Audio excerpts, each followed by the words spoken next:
Welcome everyone to the Matrix Conversations and Transformations. This is a seminar series from the Department of Critical Theory and Social Justice in Los Angeles that features innovative experts, scholars, activists, and artists. I'm Professor Caroline Heldman, the chair of the CTSJ department, and I am joined by my Matrix co-organizers, Professor Malik Moazzam-Doulat and Professor Mary Christianakis. And today we are honored to be joined by an outstanding panel of scholars and activists to discuss women's rights in Afghanistan. But before Professor Moazzam-Doulat formally introduces our distinguished guest panel, a quick overview of the Matrix this season. This evening at 7 p.m. Pacific Standard Time, we will be talking with the Debt Collective about their campaign to cancel student debt, housing, and carceral debt. And one housekeeping note, you can submit your questions at any time during the conversation using the Q&A button at the bottom of your screen, and we'll address these questions at the end of the interview, but try to get them in soon so that they get addressed. And now I will pass the baton to my colleague, Dr. Moazzam-Doulat. Hello, everyone. So this event is being co-sponsored with a number of really excellent organizations, the McKinnon Center for Global Affairs at Occidental College, as well as the Young Initiative on Global Political Economy, also at Occidental College, and finally by the Muslim Public Affairs Council. Today, we are joined by three outstanding scholars and activists, and very excited to talk to them. The first is Dr. Farida Jalalzai, who initiated this panel and this event, and is Professor of Political Science and Associate Dean of Global Initiatives and Engagement at the College of Liberal Arts and Human Sciences at Virginia Tech. She specializes in women in politics and women's empowerment worldwide. Dr. Mona Tajali, Associate Professor of International Relations and Women and Gender Studies and Sexuality Studies, Director of Human Rights Programs at the Middle East Studies Program at Agnes Scott College in Georgia. And Dr. Weeda Mehran of Exeter University, England, whose area of expertise is Afghanistan with a focus on warlordism, conflict, and peace building. So with that, we'll start with the questions with Dr. Jalazai.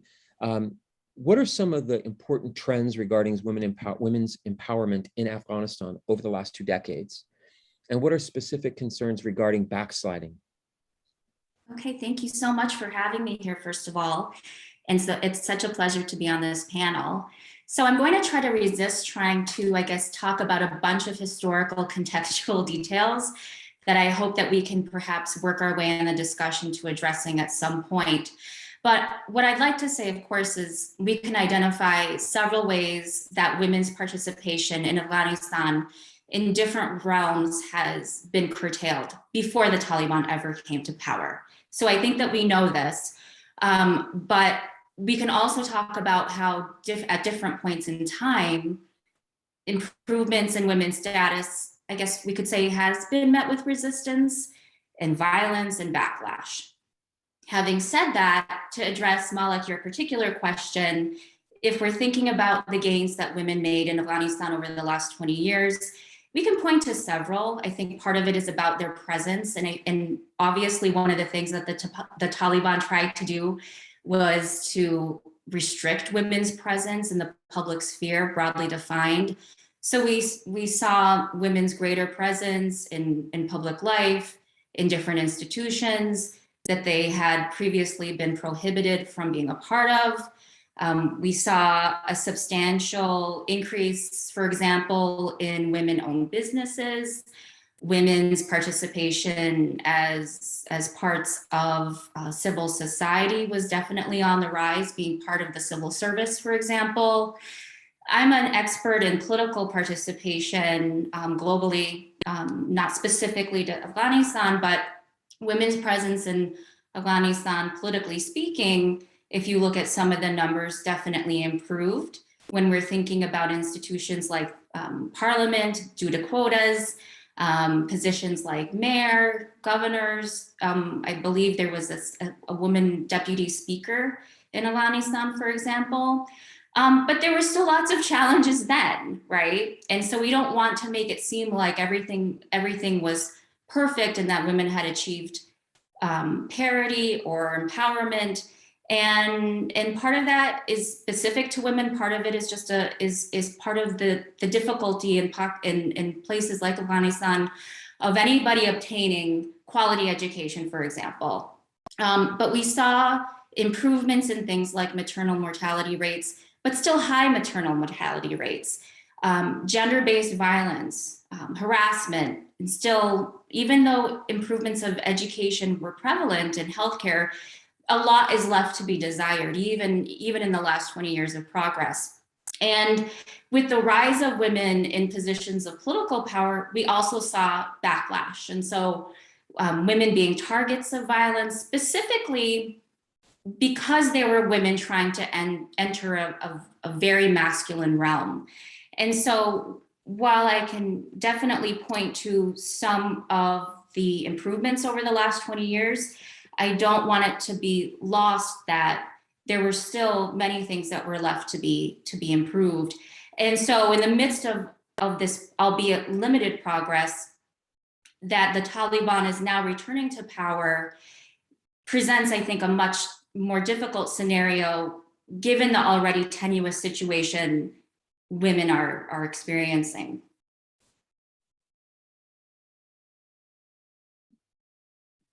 I wanted to pick up on the education strand. At this very early stage, the Taliban seem to have changed tactics from their previous period in power. We're seeing women allowed to continue their education under specific limitations and conditions, and women are protesting in the streets. But we are also seeing their violent and restrictive measures being, other violent and restrictive measures being imposed. What do you make of this approach by the Taliban? Can you any of you talk to that a little bit?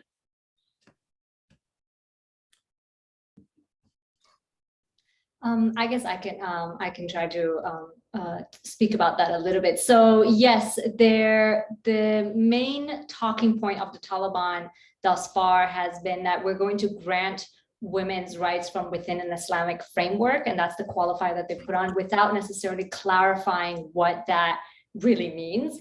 And that's exactly what's worrying many women's rights activists. And we know when it comes to I guess what many Muslims would have a consensus on is that education is universal, particularly elementary education or early education. So on the one hand, it's one of those things that they cannot go ahead and take that away from women and girls in particular, regardless of the region. But on the regions that we have had under the control of the Taliban, we have been seeing that restrictions are put on girls' education as soon as we have middle to upper levels of education. So this is what's worrying to many, in the sense that, yes, on the one hand, they're saying women's rights to education is going to be respected within the structures of Islam. What they're really, their actions that tend to speak louder than their words are showing that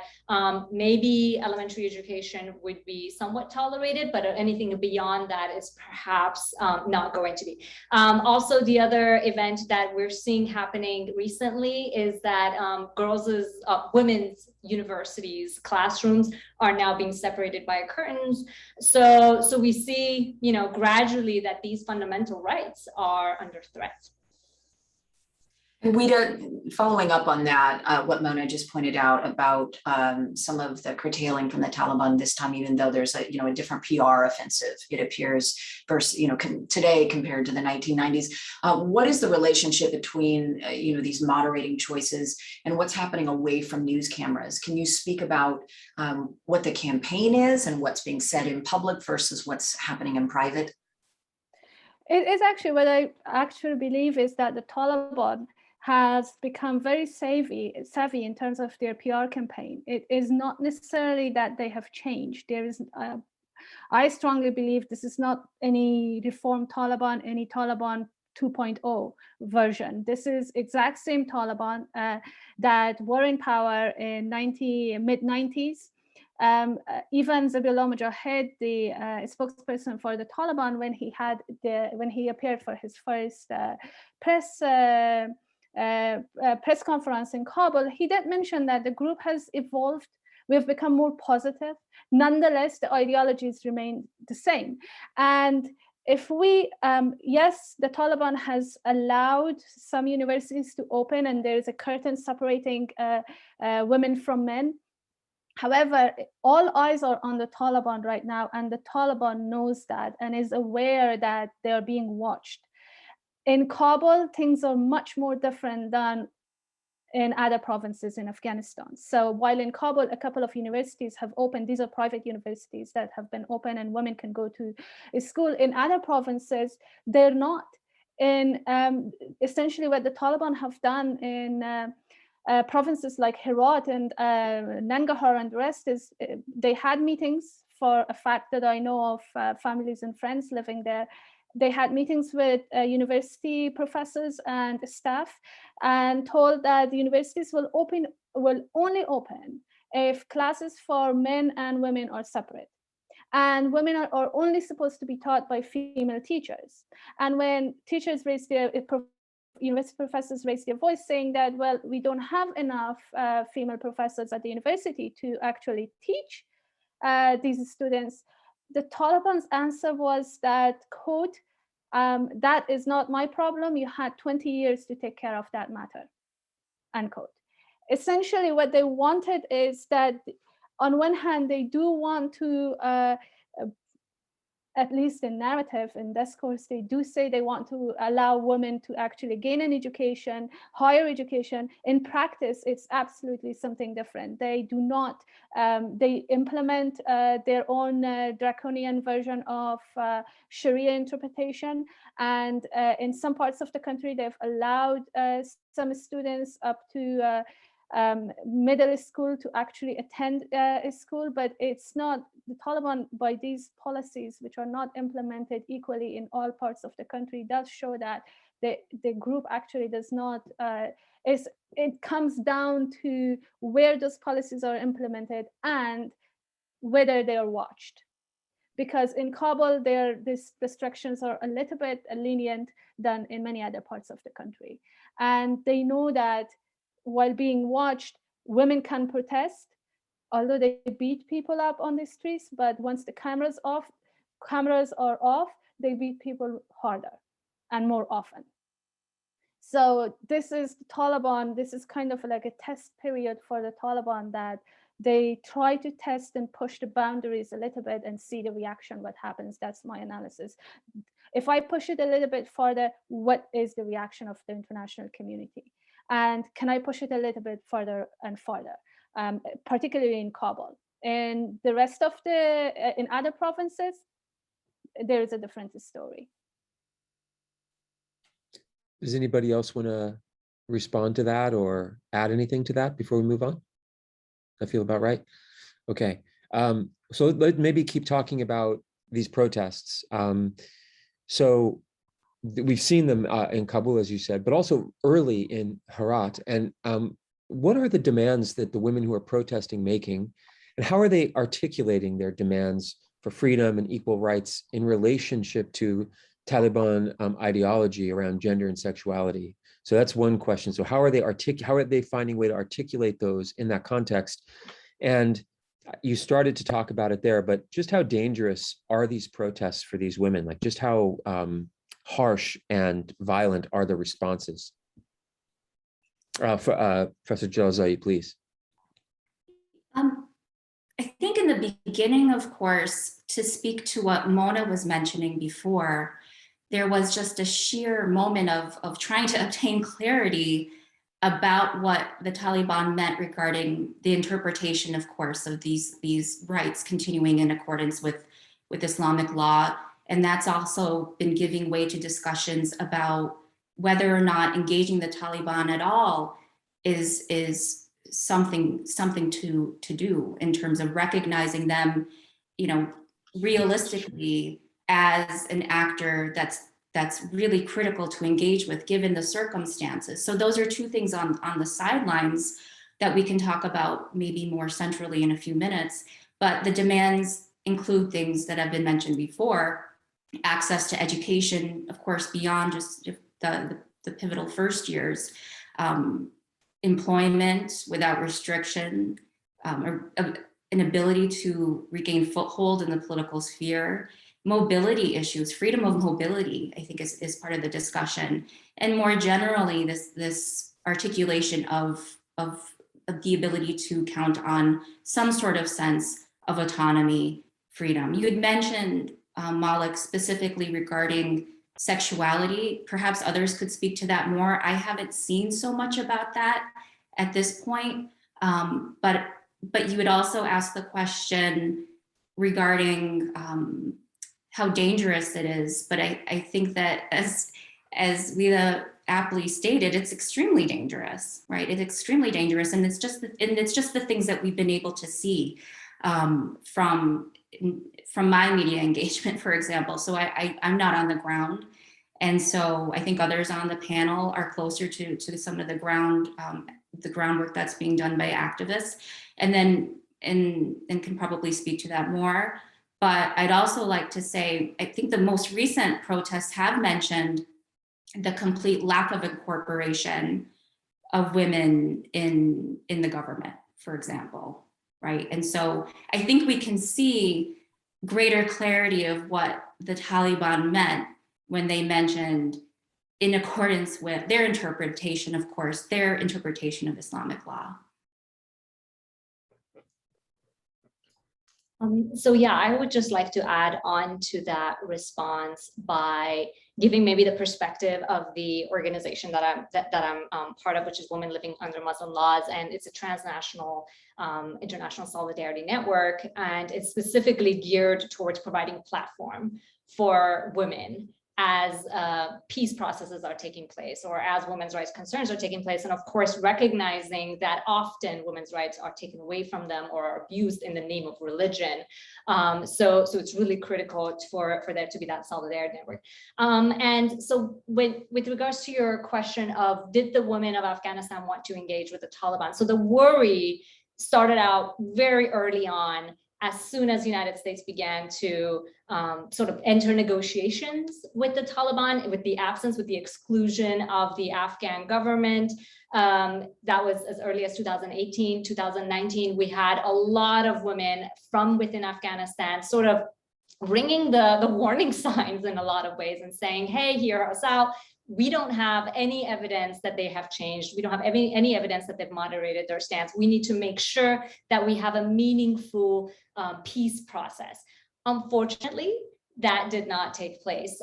Women were absolutely excluded from the very early on, because in fact, Taliban was given more legitimacy than the women, the primary victims of when the Taliban was in power from 1996 to 2001.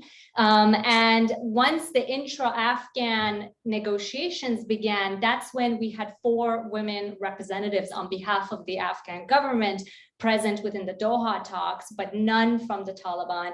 And that's where it became even more clear that this group has not at all moderated their stance. And so we've held meetings with the women negotiators, the Afghan women.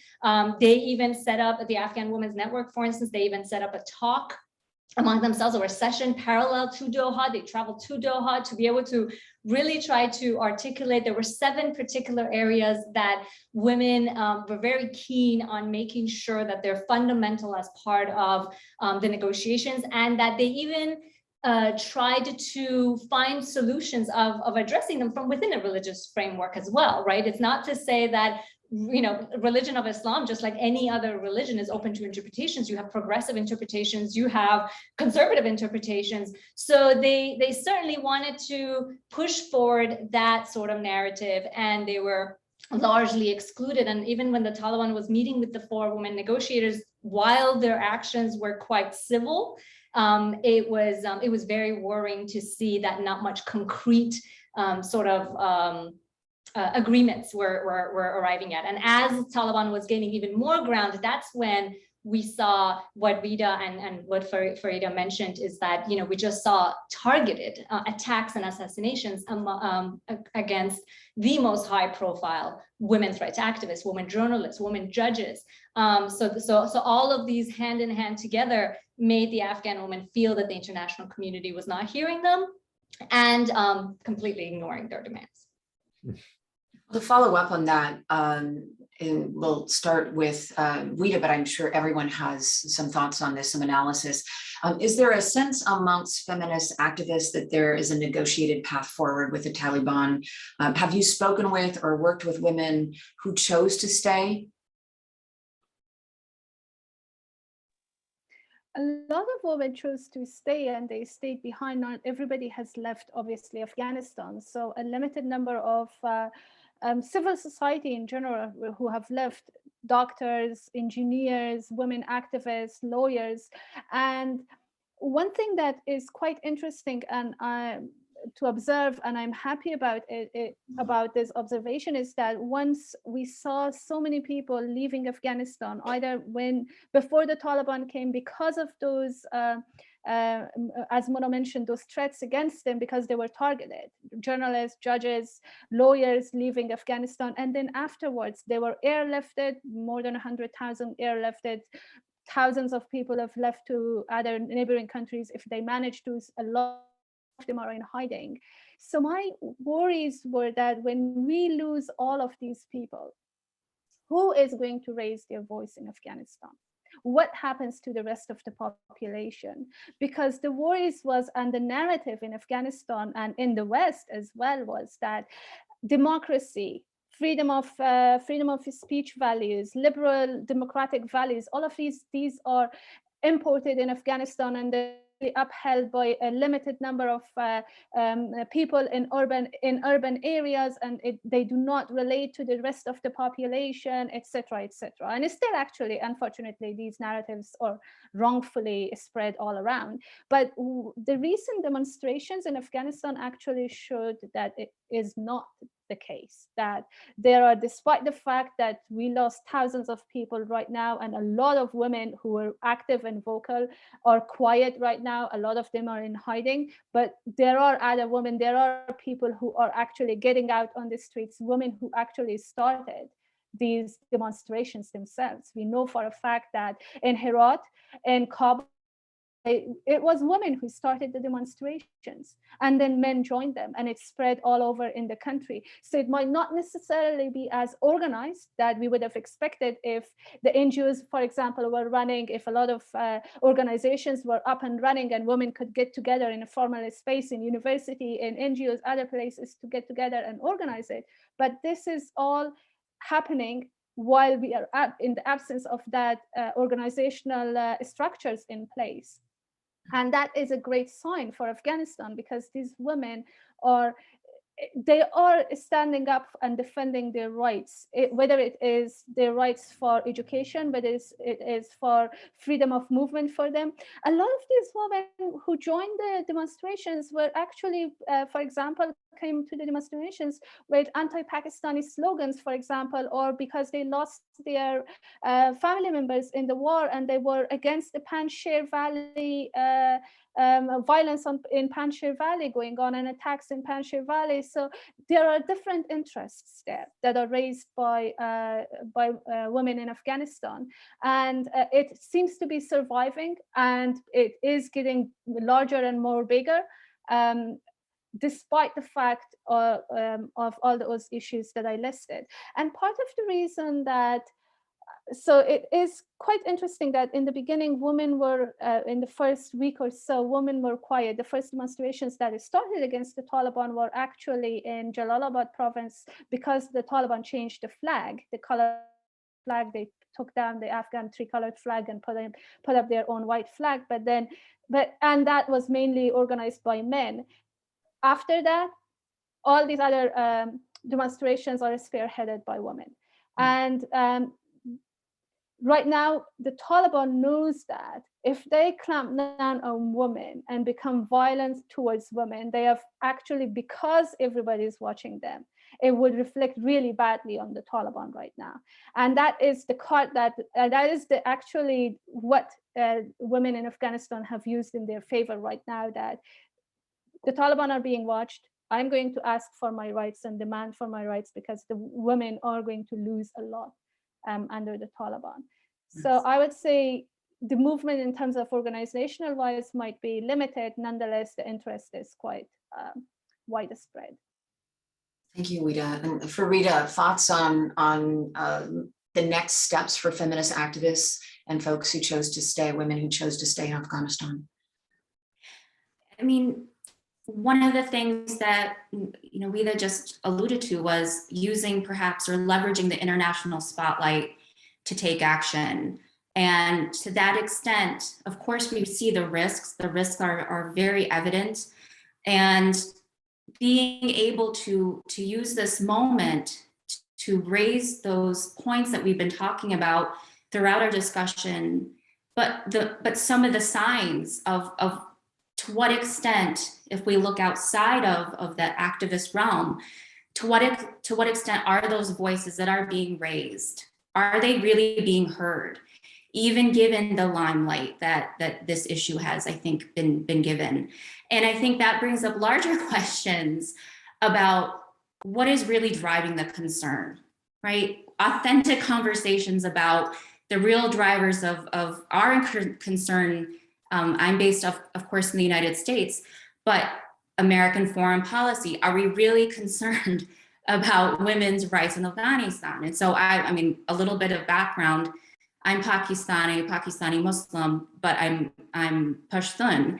And so it brings a lot of conversations that I have with my own family, my own extended family, to light, where what I hope, are these conversations that are, I think, of course, relatively productive, where we can recognize with skepticism some of the motivation of that interest, the newfound interest, right?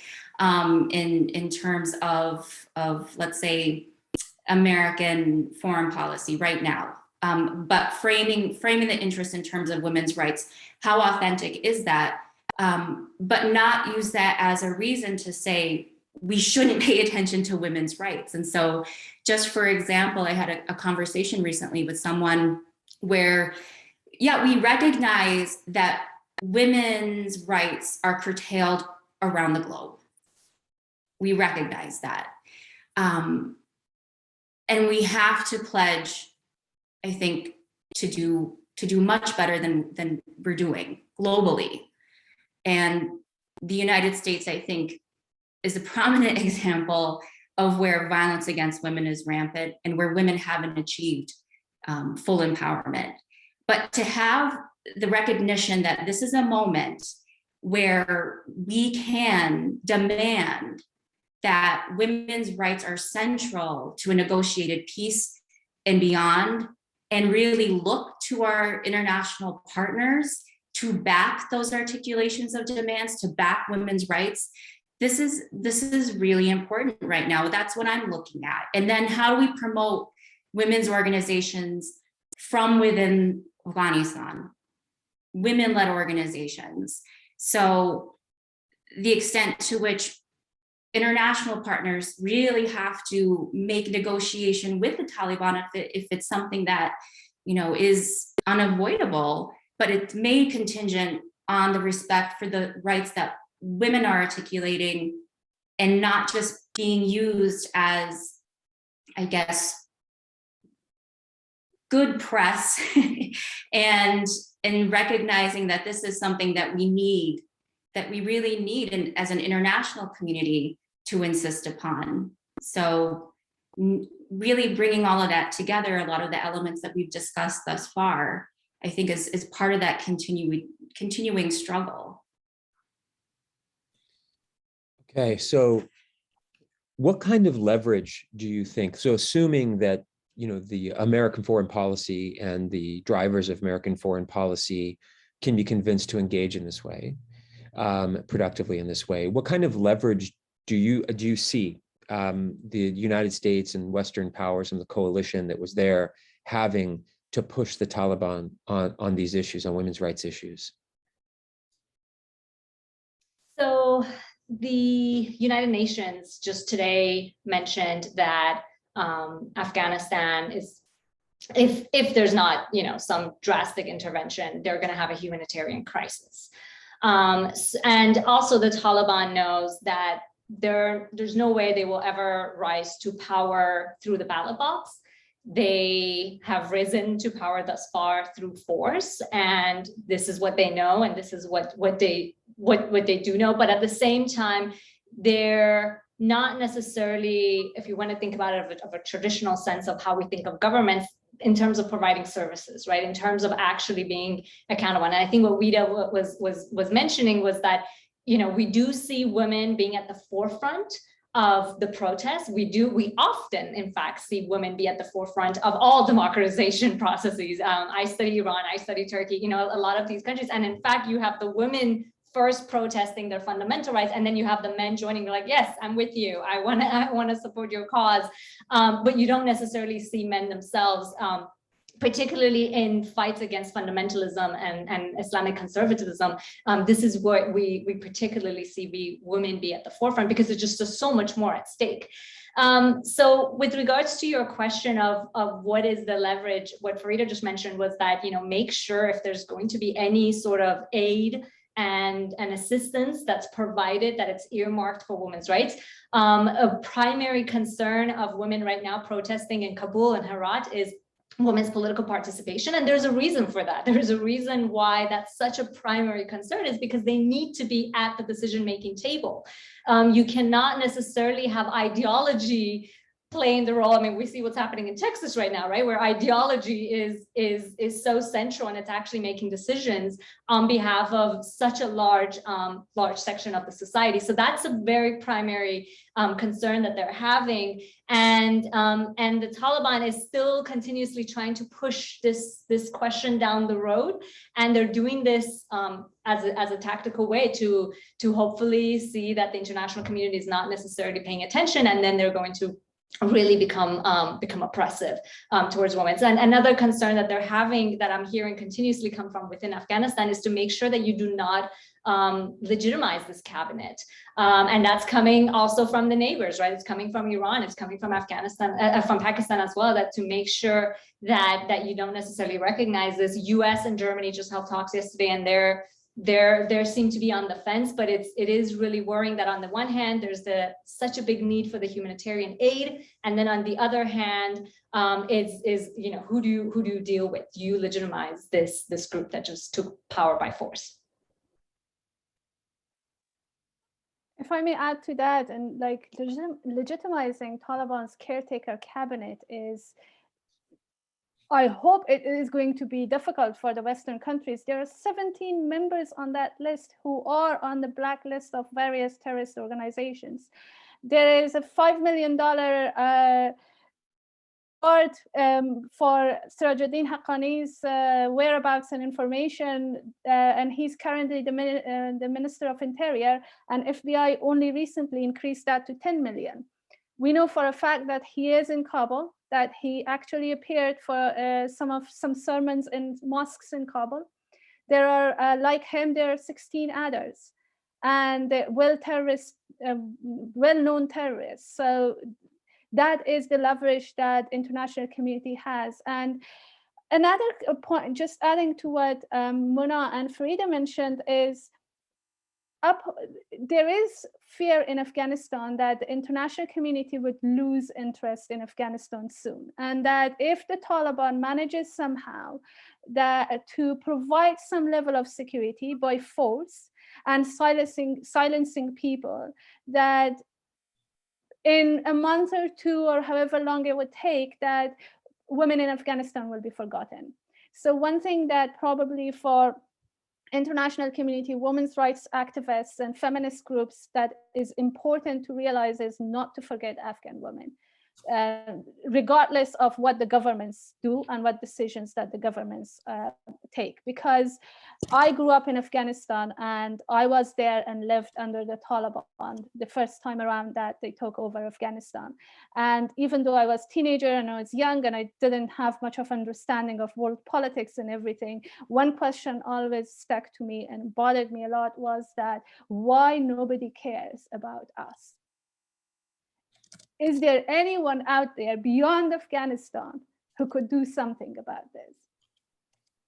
And part of the reason that I've been an activist and try to raise my voice and pay attention what's happening and write about it, and is because I experienced that. And I know millions of women in Afghanistan are going through similar experiences. And there are legitimate fears that soon interests will be lost. And then with that goes the rights of Afghan women as well. So folks who have questions for this incredible panel, please put them in the Q&A. I know we already have a few questions. I want to close with a multi-part question, starting with you, Farida. The same question, so about ongoing efforts, what we can do. So what is happening to provide security and support to women and activists in the country? What are the ongoing efforts that are happening right now to help women leave who want to, and what can we do? And the last kind of part of this is it a good idea for the West to use economic pressure in order to press humanitarian concerns? Well, let me take that last part first. The economic pressure, I think, of course, that can really backfire. I mean, I think just alluding to others that have mentioned this, who are you holding that economic aid from? And so this is, of course, this is the most, mundane thing to say at this point, but this is very complicated. And so if that international aid is just ultimately going to hurt the same groups that we're trying to protect, and at the same time, we recognize the complicating factors that exist when we negotiate directly with an illegitimate government, right? Do you continue to try to articulate these demands, recognizing that you're negotiating with an illegitimate force? And it's very complicated. And so what I fear, and I definitely understand Weeda's concerns, I do fear that if there's some window dressing, I guess, at the beginning where there's concessions that are made, and part of this is maybe spurred because of international economic incentives, that over the course of a few months, things look like they're more liberal, for lack of a better word, but ultimately nothing fundamentally has changed. I do have concerns that women in Afghanistan are going to be forgotten. I think we've mentioned other things with supporting women's organizations. And so I also am hesitant to say anything about helping women who want to leave. Of course you want to help women who want to leave. But if you get rid of that, that support base and people on the front lines, then what does that mean for the possibility of really articulating those demands and being part of a peaceful settlement and part of a government that takes shape, that's more representative? And then the last thing I'll just say is, what I do get also a bit concerned about is some of the narratives that we can probably readily identify from our own careful reading of the situation, but the narrative of victimized Afghan women that need the West's rescue. So I think that's problematic, and we have to be very careful when we have these larger discussions about what other countries, what other parts of the world can do to support women in Afghanistan and women activists. Thank you, Farida. And Weeda, just picking up on that thread of what folks in listening to this talk, maybe watching it after the fact, what can people do right now to help women activists in Afghanistan? Well, I agree with Farida that women who do want to leave should be allowed to leave, because right now, as we are facing the situation in Afghanistan, a lot of women who do want to leave, or there is no way for them to get out of the country. And there are fears that the Taliban might engage in retaliation against these women. There are fears that because the Taliban actually released thousands of prisoners. Now, female officers, police officers, judges, lawyers, their lives are at stake right now in Afghanistan because they were the ones who were working with the justice system at the time, and they can be soft targets for all these criminals that the Taliban have released in Afghanistan. So making sure that women whose life is in danger right now reach safety, that is the priority, and it should be the priority. And I go back and reiterate myself that probably the Taliban is there right now. We are facing with the situation that they are there. They've taken over control of the country for the fiasco created essentially by the US, by both Trump and Biden's administration, the way they handled the whole troops withdrawal. So now we have to deal with the Taliban right now. It didn't have to be this way, but we are facing this reality, in fact, that it has to be dealt with. So I reiterate myself, going back to what I said earlier, that women, Afghan women, we should make sure that they're not forgotten, and keep the watching eyes on the Taliban, and make sure that they are on the spotlight, and they cannot do what they did to women back in 1990s. We cannot let that happen again. Thank you, Weeda. And Mona, the last word on what action folks can take to be supportive.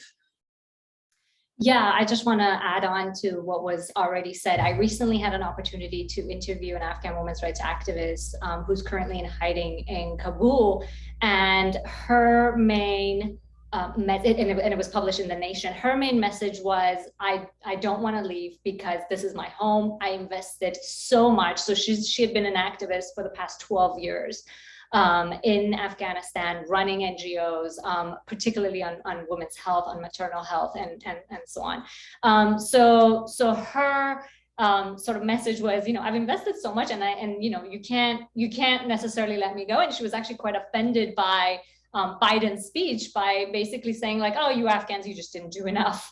Where she was like, well, let me tell you all the stuff that we've accomplished, right? And yes, it's not to say that Afghanistan democratized and it was, it was a land of equal opportunity, as Farida mentioned, but nonetheless, the past 20 years did offer a very important opportunity for women's rights groups to go ahead and take advantage of that and to make a better reality for themselves and, of course, for their children.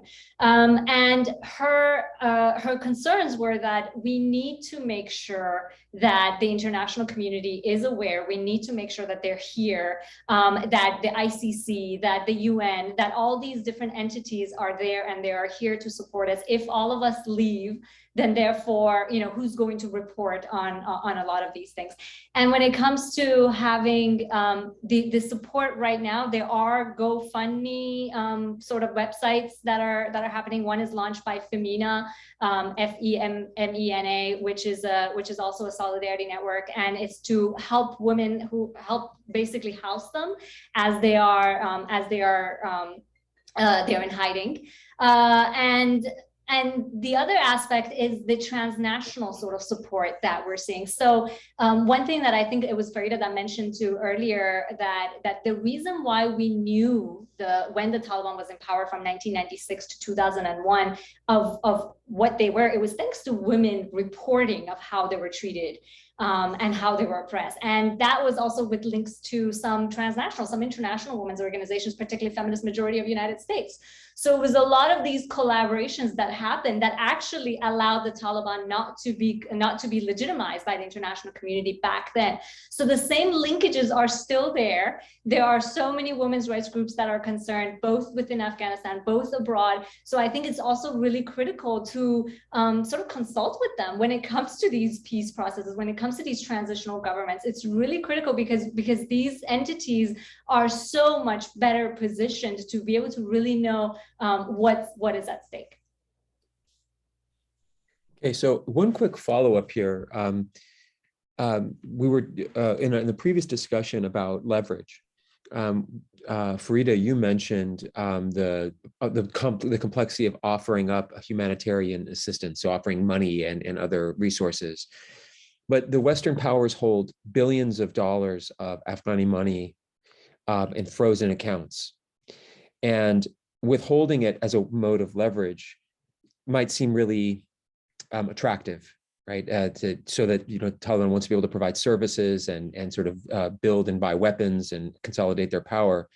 But there's always a concern with this that it'll only hurt, as with most sanctions, right? It will only hurt the people who are not in power. So does anyone have any thoughts about using that leverage for instance, if we're trying to lobby our legislators or lobby, the administration about how they might wield that power of the purse? Anyone can answer that question. It's just something that I've been wondering about and sort of struggling with.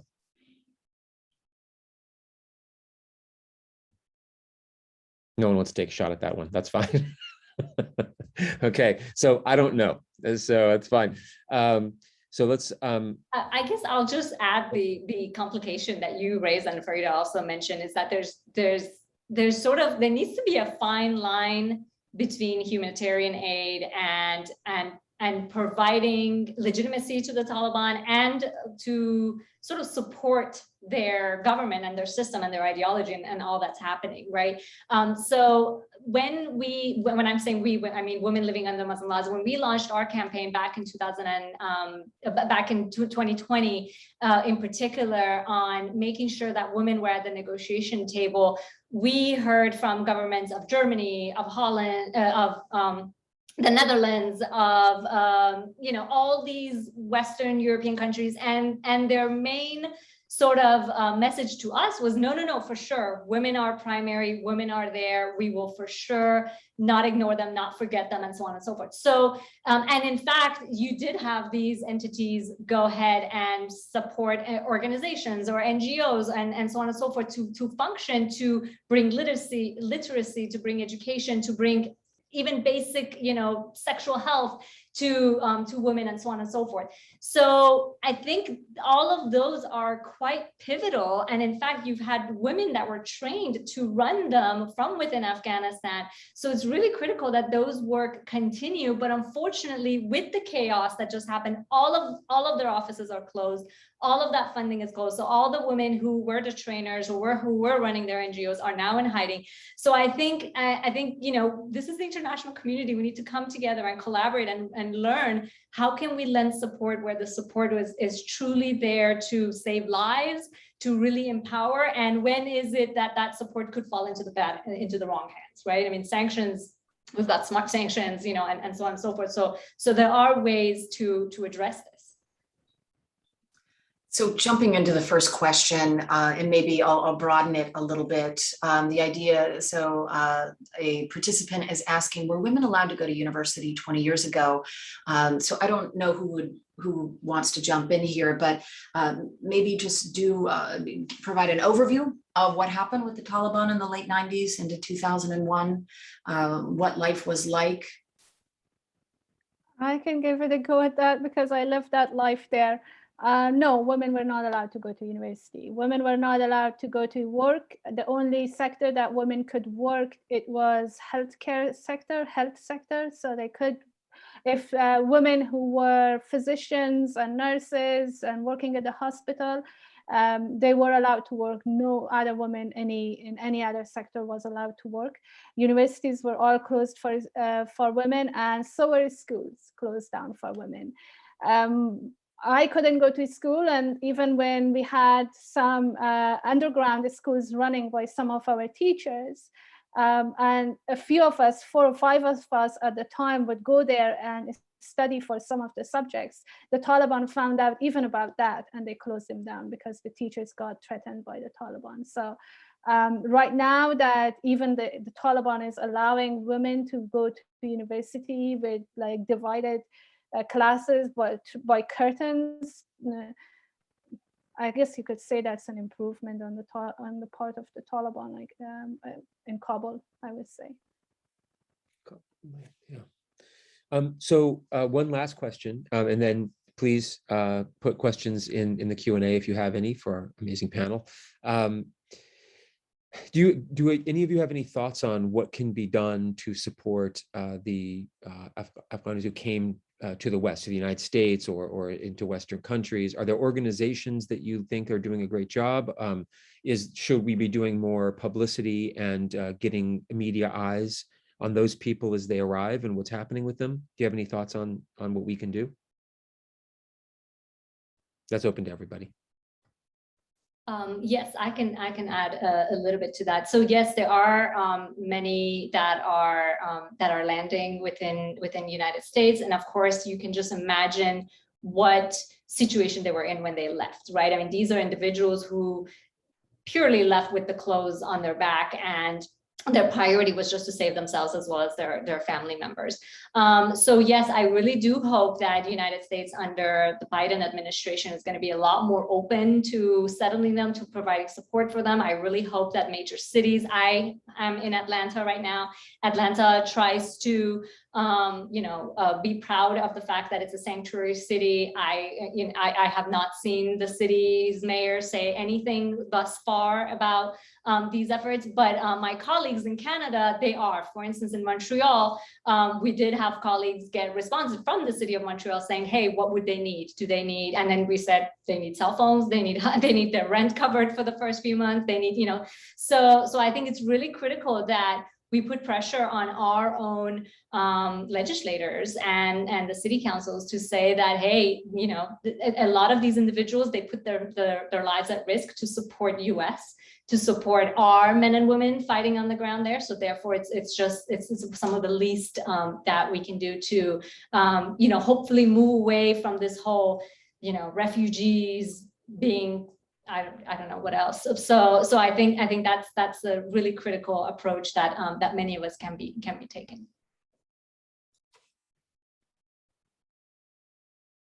Okay, Farida or Weeda, do you have any suggestions? I think we've talked a lot about what I would offer as suggestions, whether it's supporting women's organizations in Afghanistan, giving them the support that they need in terms of giving, I think, some visibility to some of the work that's being done, supporting them financially as well. I definitely agree with the idea that we need to also figure out what it is that we can do to pressure our own representatives, our own local communities, to see if there are services, organizations. I know that we have some in Southwestern Virginia, for example, but having a larger discussion of what it is that we can do, our own part that we can play in number one, I guess, providing that support that's necessary, but also making sure that this is not a forgotten topic. I think, what Weeda said really, I think, has struck me. Don't forget Afghan women, and making sure that in those types of conversations, they're productive and they're not ones that tend to, position, I guess, us in a way to, not see the linkages, I guess, the larger connections that I think that do exist between what we've been talking about across countries as well. I'm thinking about deeply embedded patriarchal institutions, the United States notwithstanding. And so having these continued conversations, but not articulating it with specific reference to Afghanistan as, well, for example, the United States needs to come in and rescue women because clearly the culture, that this is endemic in the culture and endemic in the religion, when we know these are interpretations that are things that are changeable, and we need to keep the conversation of women's political empowerment broadly defined, respectful and visible. Outstanding. Okay. So Weeda, there is a question for you in the Q&A from someone named Wendy. If you want to click on it. And it's a question about the Taliban imposing, I assume they mean going forward as of the US withdrawal and Taliban takeover, whether they've imposed dress codes again, restrictive ones.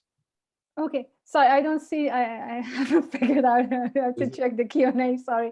Yes, the Taliban has imposed dress code, at least in parts of the country that they managed so far. They require women to dress, cover up, and they have put in place recently infamous promotion of virtue and prevention of vice, the department they had, and it's a ministry right now that previously it used to impose all sorts of restrictions and dress code and the acceptable behavior and unacceptable behavior, and it is back in place. And the Taliban leadership has been talking about how things were so bad and before the Taliban took over the country, and that women cannot appear in public and work in an office with if there are men in the office. So it's picking up right now, unfortunately. So they didn't, the first week or so, they didn't come out saying what women should do and shouldn't do and how they should dress. But right now it is becoming more systematic and centralized, as they've gone back to what it used to be in the 90s with that infamous Department of Promotion of Virtue. And so we could only expect more happening, unfortunately. And we see right now in the media that Taliban commanders, and let's also remember that the Taliban commanders, they're religious, supposedly religious, they call themselves religious scholars with all the titles that come with Maulawi and Mullah and Sheikh, and these guys, all of them have that their religious titles come with them. And so far, when they out on the media and is speaking, they have started, we can see there is a change in narrative in terms of they're talking about how it used to be, and now Taliban is correcting everything. We didn't have this narrative a week ago, but it's picking up right now, unfortunately. Okay, well, we've reached the end of our time, and thank you for your incredible help and instruction and wisdom on this.